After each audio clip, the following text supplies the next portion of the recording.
안녕하세요. 기업분석팀 정준섭입니다. 이번 시간에는 보험 섹터의 4분기 실적 그리고 보험 업황에 대해서 살펴보도록 하겠습니다. 먼저 보험사 4분기 실적은요. 손해보험, 생명보험 둘 다 그렇게 좋지는 않습니다. 손해보험 같은 경우는 이제 2,226억 그렇게 해서 전년 동기 대비 12.5% 감소가 예상이 되고요. 또 생명보험 같은 경우는 이제 합산순이익이 1,376억. 작년은 뭐 이제 다 적자였기 때문에 흑자 전환할 것 같습니다만 하지만 이제 컨센서스 대비해서는 한 51% 하회할 거로 예상이 됩니다. 실적이 이렇게 부진할 거다라고 예상하고 있는 이유는 첫 번째는 이제 계절성 이유가 있고요. 원래 4분기는 이제 부진합니다. 이게 첫 번째고, 두 번째는 그리고 올해 상반기에 실적이 잘 나왔습니다. 상반기 실적이 잘 나왔다라는 얘기는 이제 보험사별로 각각 이제 올해 연간 이제 목표를 달성하는데 큰 어려움이 없다라는 의미가 되겠죠. 그래서 4분기에는 이제 실적 원래 이제 계절적인 비수기인데다가 일회성인 비용 이런 것들도 많이 적립할 거다 이렇게 예상이 되고요. 또 그리고 세 번째는 법인세가 있습니다.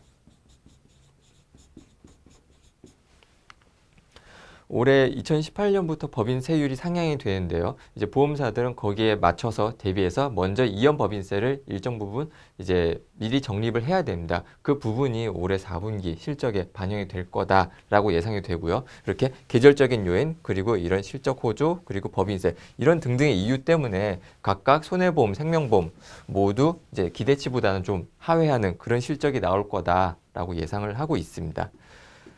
디테일한 내용은 이제 여기 쫙 읽어보시면 될 거고 특히 이제 대형사 위주로 컨센서스를 좀 많이 하회할 거다라고 예상을 하고 있습니다. 생명보험도 마찬가지고요. 대형사 위주로 실적이 조금 부진할 거다. 이렇게 보고 있고요. 그렇다면은 앞으로 어떻게 될 거냐 이게 가장 중요한 거죠. 어차피 4분기 실적 자체보다는 시장에서도 올해 2018년 어떤 목표를 갖고 보험사들이 어떤 모습으로 나아갈 것인가 거기에 따른 기대가 가장 높습니다. 그런 관점에서 본다면은 저는 손해보험보다 생명보험을 더 선호합니다. 선호하는 이유는 다음과 같습니다. 차트 보시면요. 생명보험 주가를 가장 크게 결정짓는 외부 변수가 바로 금리입니다. 금리인데요. 금리를 보시면은 2016년 말에 비해서 국고채 5년도 확 올랐죠. 국고채 10년 기준으로 봐도 확 올랐습니다. 금리가 큰 폭으로 상승을 하고 그 이외에 기타 그 보험사의 펀더멘털의 영향을 미칠 만한 요인이 아무것도 별다른 악재가 없었음에도 불구하고 그 보험사 주가들은 그 벤치마크 지수 대비 다 언더퍼폼하고 있습니다. 이건 뭐 더 많이 빠졌고요. 그 얘기는 뭐냐? 보험사의 그 생명보험사 주가에 금리 상승에 따른 프리미엄이 지금 거의 반영이 안 되어 있는 상태다. 다시 말하면은 그만큼 앞으로는 회복의 과정을 거치지 않을까라고 하는 게 제 기대입니다. 특히 과거에 지금까지 그 생보사들이 주가가 코스피 대비해서 언더퍼폼했던 가장 큰 이유가 뭐냐? 그거는 이런 것도 있습니다. 단기 금리는 많이 올랐어요. 근데 장기 금리는 생각만큼 많이 안 올랐다 이런 겁니다. 하지만 이것도 보면은 올해만 놓고 보죠. 올해는 단기 금리보다 장기 금리가 더 많이 올랐습니다. 이건 뭐냐? 지금까지 억눌려 있던 장기 금리도 단기 금리와 마찬가지로 앞으로는 지금 계속 회복하고 있는 과정에 있다. 장기 금리도 많이 회복을 하고 있기 때문에 생보사들의 주가 또한 그 과거와는 다른 모습으로 어느 정도 회복하는 모습, 그런 모습을 보이지 않을까라고 기대를 하고 있습니다. 그럼 손해보험은 어떻게 될까? 손해보험은 주가를 결정짓는 게 그 두 가지가 있습니다. 첫 번째는 자동차 보험이고 두 번째는 장기 보험입니다. 먼저 자동차 보험부터 보면은 2017년 손해율이죠. 상반기에 매우 낮았습니다. 상당히 우량했습니다.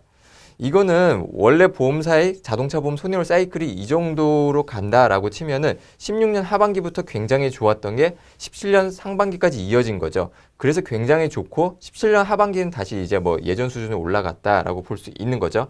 이거는 다시 얘기하면은 올해 2018년 상반기에 손해율이 이만큼 잘 나오기가 쉽지 않다라는 점입니다. 제 예상은 이것보다 소폭 위로 올라갈 거라고 보고 있어요. 작년에 2017년에 상반기 워낙 잘 나왔기 때문에 그 2018년은 YOY로 플러스 개선이 나오기 어렵다. 오히려 올라갈 거다라고 보고 있고, 특히 작년이죠. 작년 상반기에 신정부가 출범을 하고 나서 대부분의 손해보험사들이 자동차 보험 요율을 다 인하를 했습니다. 요율 인하를 하게 되면은 그 인하 효과가 가장 극대화되는 게 보통 1년 이후라고 볼 수 있는데요.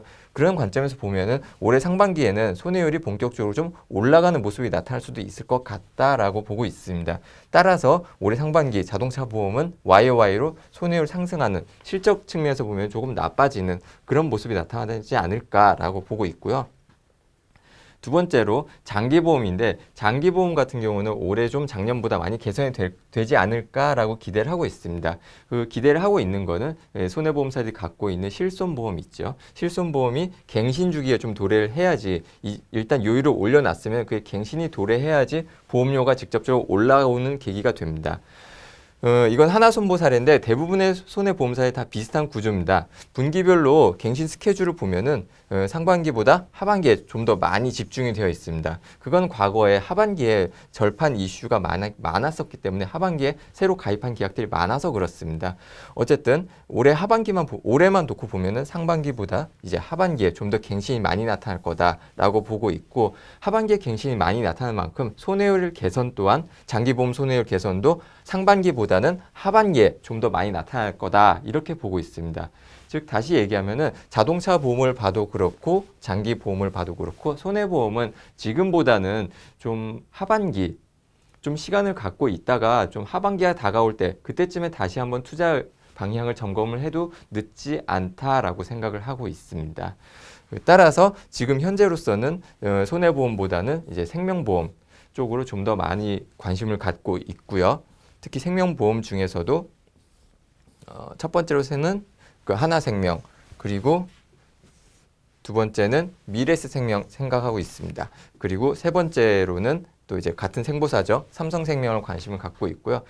손해보험사 중에서 이제 하나를 꼽아야 된다라고 생각하면은 저는 하나손해보험을 말씀드리고 싶습니다. 하나손해보험은 손보사 중에서 그래도 올해 가장 이익 증가폭이 클 거라고 생각이 되기 때문입니다. 지금까지 보험업종의 4분기 실적 전망 그리고 향후 업종 전망에 대해서 살펴보았습니다. 시청해 주셔서 감사합니다.